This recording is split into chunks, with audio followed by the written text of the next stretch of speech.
কি অবস্থা? আমরা থার্ড ক্লাসে চলে আসছি। ৩ নাম্বার ক্লাস আমাদের, লেকচার নাম্বার 3। তো এখানে আমি যে কাজটা করব, খুবই ছোট্ট একটা ক্লাস হবে। এখানে আমি হলো এই ক্লাসটা কেউ চাইলে স্কিপ করতে পারো, সমস্যা নেই।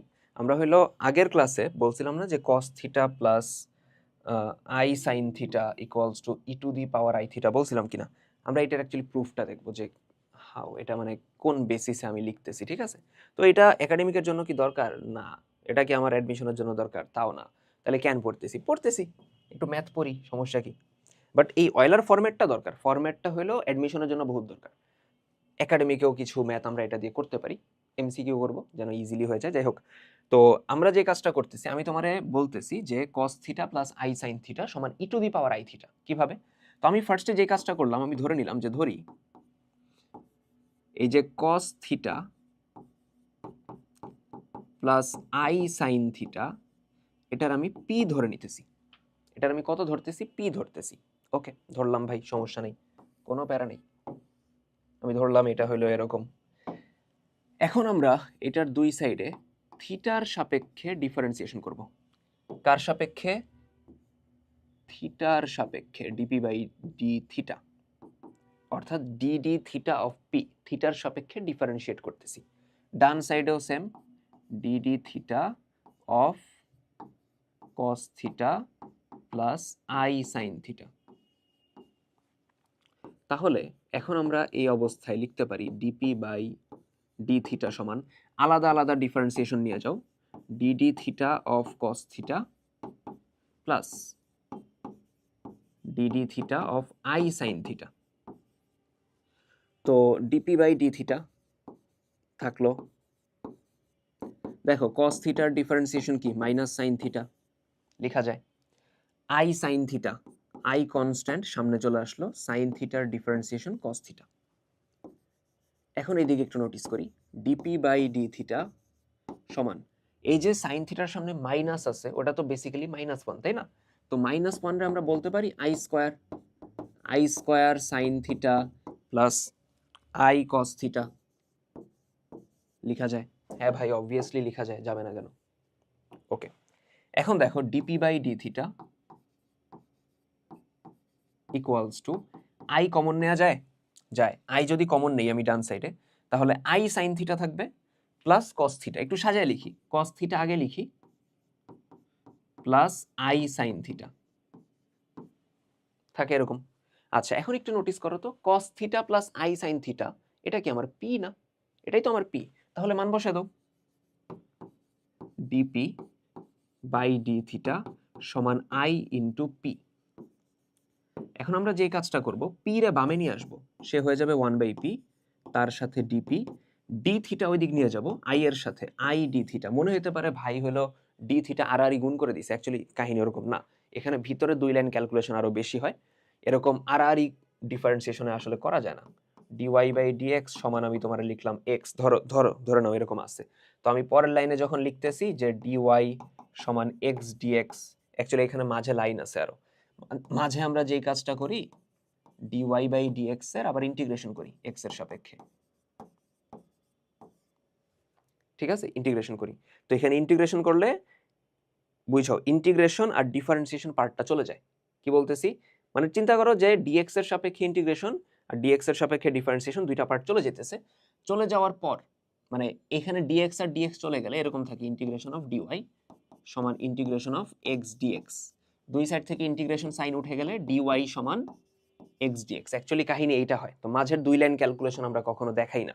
তো এটা নিয়ে ম্যাথমেটিশিয়ান আর ফিজিসিস্টদের ভিতরে অনেক মারামারি আছে, যে ফিজিসিস্টরা হলো dy বাই dx, যেটা dy বাই dx না, ddx অফ y, এটার ভগ্নাংশ আকারে ইউজ করতে চায়, ফ্র্যাকশন ধরে ইউজ করতে চায়।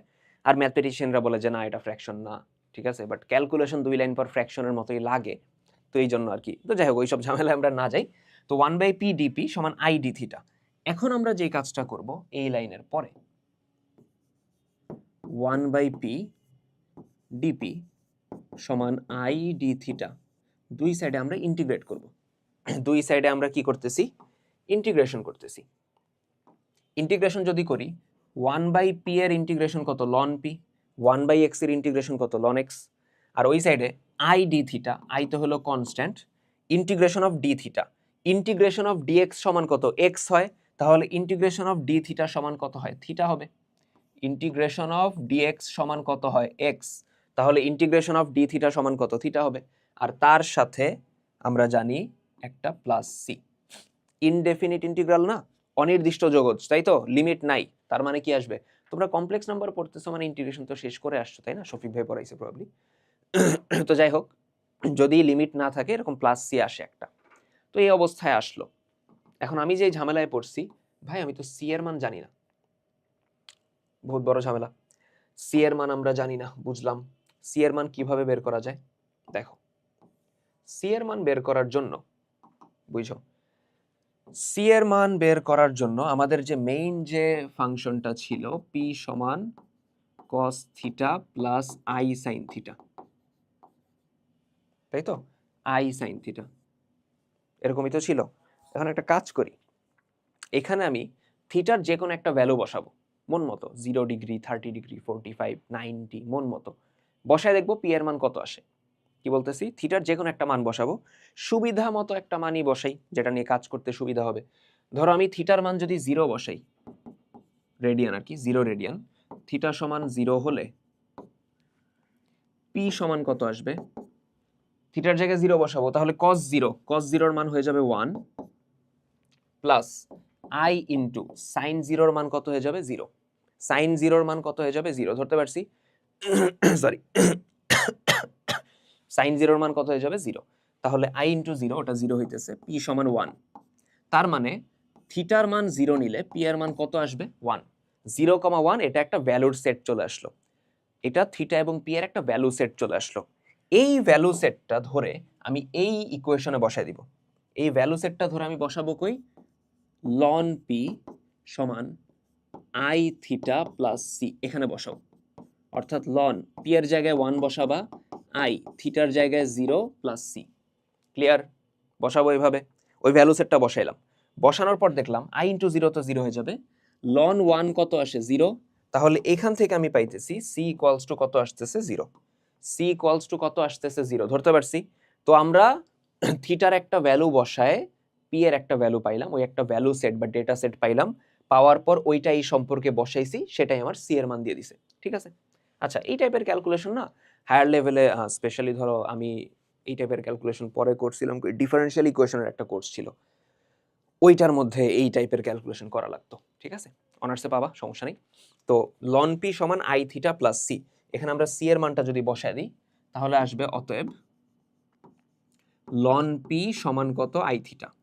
এখন লন মানে কি, লন মানে হলো লগারিদম ই ভিত্তিক, তাই না, ই ভিত্তিক লগারিদম, লগারিদমের ভিত্তি হলো ই, আর এখানে আছে পি সমান আই থিটা। ধরো আমরা লগারিদম উঠাই দিতেছি, লগ যখনই উঠে যাবে মাথায় রাখবা লগের সাথে যে আছে পি সে থাকবে, এবং লগের যে ভিত্তি, লগের যে ভিত্তি কে, ই, সেটা ওই সাইডে চলে যাবে, এবং ওই সাইডে যায়ও সে সেম রোল প্লে করবে, অর্থাৎ সেম সে ভিত্তির কাজটাই বা বেসের কাজটাই করবে, অর্থাৎ লগের ভিত্তি ওই সাইডে যায়, এই পুরাটার ভিত্তি হয়ে যাবে, এই পুরাটার সে কি হয়ে যাবে, ভিত্তি, বোঝা গেছে। তাহলে পি সমান E to the power I theta, P মানে কত ছিল, পি মানে ছিল cos theta plus I sine theta equals to E to the power, আরে E to the power I theta, বুঝা গেছে, ই টু দি পাওয়ার কত, আই থিটা, ক্লিয়ার।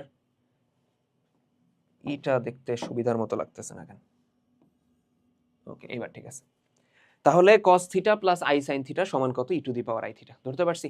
এই ক্লাসটা সরি এইটুকুই ছিল, আমি জাস্ট চাইছিলাম এই জিনিসটার প্রুফ দেখায় দিতে, ঠিক আছে। তো এই পেজটা আমি কেটে দিব, এটার যে পিডিএফটা থাকবে ওটার মধ্যে জাস্ট এই একটা পেজই থাকবে।